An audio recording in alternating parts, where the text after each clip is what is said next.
she was sleeping in her pajamas, and now in the middle of the night she's out wandering. And I don't mean to alarm anyone, but my grandpa did that once and we had to call someone. We've all spent years being financially abused by The Sims DLC, so today I'm trying Paralives. I'm trying to create a normal functioning stable life, a concept I only know from documentaries. So, we're just setting up our first character. So I know people can spend hours and hours on this kind of character customization, like in The Sims and stuff. I personally try to spend maximum 2 minutes and 37 seconds per character. The downside is that every time I play The Sims or any game like this is that I kind of just make the same character over and over again. Which means I sometimes just get a family of just like very generic people. So, we are all done, and this is generic man number 1. Perfect. He is the embodiment of indifference. No, I feel like something is missing. There we go. Perfect. And now we have to give this man a personality, because apparently having a horrific appearance isn't enough. This man also needs inner qualities. So he will be a jester, that's perfect, and he will be good at being alone, which is fair enough, and his talent will be he is good at nothing. Perfect. So I put some extra points into charisma because I think this man is going to need all the help he can get. And now we're done. Meet disturbed. Deeply disturbed.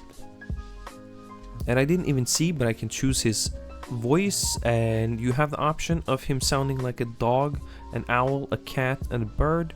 And I'm not even gonna listen to them because I love cats and we're going for cat. So first, I was looking around this beautiful map of where to put my guy, and obviously I tried to have him move into the public park, but for some reason the neighborhood won't allow me. My plan B was to put him in a plot that kind of looks like a park and then just make it into a park. But then I found something even better. I found these two beautiful townhouses or apartment buildings or whatever they are, and I found this small lot just right in between them, which is perfect for me, but I think it's gonna be bad for the neighbors. So one of my flaws when I'm playing these kind of games is that I'm starting out with this grand vision of how to build a house, and I just end up with this square kind of box looking thing where you have the toilet in one corner and you wall it off and you just have like this big generic square box. But this time it's not going to be so generic because I found a clown door. So first things first, I found this expensive tiger couch, which I'm not sure how to explain it, but I wanted the house to feel welcoming, threatening, and deeply confusing at the same time. So I had to move the tiger couch because I wanted to make room for the throne, which should be at the center of the room, so it's the first thing you see when you come inside the door. And the throne is also a toilet. And I'm also putting up a mirror so he can see himself in the face every day. Wow, that's kind of cool that you can expand it. You can customize it like that. Can you do that with the bed? Oh! Oh! Okay. Well, I think he's gonna have a hard time making any friends, so I'm just gonna put it back to where I found it. I also came across this section of children's toys, and I thought the best course of action for this single man with a clown face to have some children toys in his front yard. Oh. So, you know, I like to keep my neighbors on their toes. I want them to not be sure of what to expect of this house that just popped out in between their nice houses. Oh, I see we have some goals. We have already done one goal, so we are way ahead. And next we should find him a job, and then we should cook a meal. I accidentally clicked on the video games, and I was looking at the Among Us, but what on earth is Boyfriend Dungeon? He looks really angry, and I was gonna say I'm not sure why he's angry, but I can't really say I blame him. So I see we have software development, art, service, music, education. Well, I shouldn't be let anywhere near the education system. Management, which I'm not qualified to for some reason. Maintenance, healthcare, science, fitness, and food. I was going back to the music one and I found one called music therapist. Is that a thing? Can I be a therapist? Working from 12 to 5, Monday, Tuesday, Wednesday, Thursday. That's luxury. Like, who let this man become a therapist? Or maybe it's more like a mistake. Like, I thought I was actually applying for therapy, but they thought I was applying to become a therapist. And in the doctor's office, when they open his application, someone is going, this man has extensive experience with schizophrenia. And then it's like, no, he has schizophrenia. Okay, great. Oh my god. We're getting somewhere. You can claim a reward, 10 experience. Nice.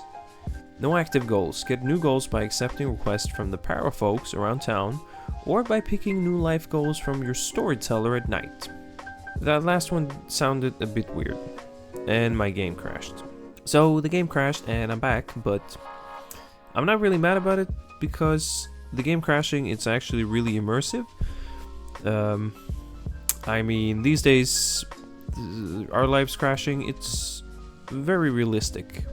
The only downside is I lost my house. Well, I mean, that's maybe good for the neighbors, but bad for me.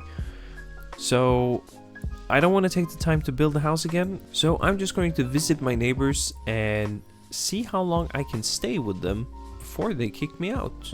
Because nothing says more trying to make a good impression than just showing up to your neighbors unannounced. I can't really find my neighbors in their home, so I'm not really sure who let me in. Did I let myself in? Because no one is really home.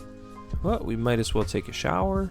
So, you know, in The Sims, like, you have some actions in some houses that are gonna make the neighbors kick you out, like sleeping in their beds, cooking food. I'm gonna see how far I can push this. First, we're gonna play some Boyfriend Dungeon. I need to see on Steam if this is a real game.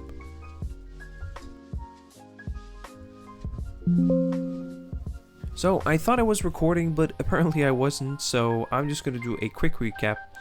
I decided to try, after my game crashed, I decided to try to go a little outside the city center because maybe, I don't know, too much stuff rendering. So I found this little house just in the outskirts, and what attracted me was this lighthouse. And so I went here. I could go inside. There is no people here. I've been here several days and there hasn't been any people. And also somehow I landed a job as a PE teacher. And immediately after I was able to get a promotion to teacher, and then immediately after I was able to get a promotion to astronomy research supervisor, which is rank 27. Now there's no scale, so I'm not sure if that's rank 27 out of 27, but I'm doing pretty good. I'm job rank 27. Which, now that I talk about it, sounds like something they do in North Korea, like social status, like, oh, his job is rank 5, he's a low level this and that. Oh, he's rank number 10, nice, good for him. So anyways, I'm rank 27, which I guess in North Korea means dictator. And I also found this woman lurking on my property, well, not my property, but so I'm not sure if that's the woman that actually owns this place. But she seems kind of lost and confused, which is the same as me, but just different. And again, I am sleeping in this house. There's been no people here, except that old confused woman. No one has tried to kick me out, so I guess I own this place now. One thing I love is that they have this storyteller setting where you can choose your next path, and that in my book just keeps the game fresh and you get new goals and everything. I think I want to try and go with relationships. You gain a sudden romantic interest for Sharon.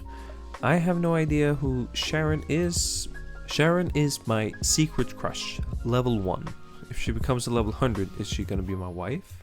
And I accidentally clicked in on all the information we know about this Sharon. We have no idea about her identity, occupation, family situation, romantic interest, or personality. We don't even know her personality, and yet we have a secret crush on this woman. Is it that the more levels I go up, the more creepier I become? Like first it's secret crush level 1, and then kinda know her job schedule, level 2.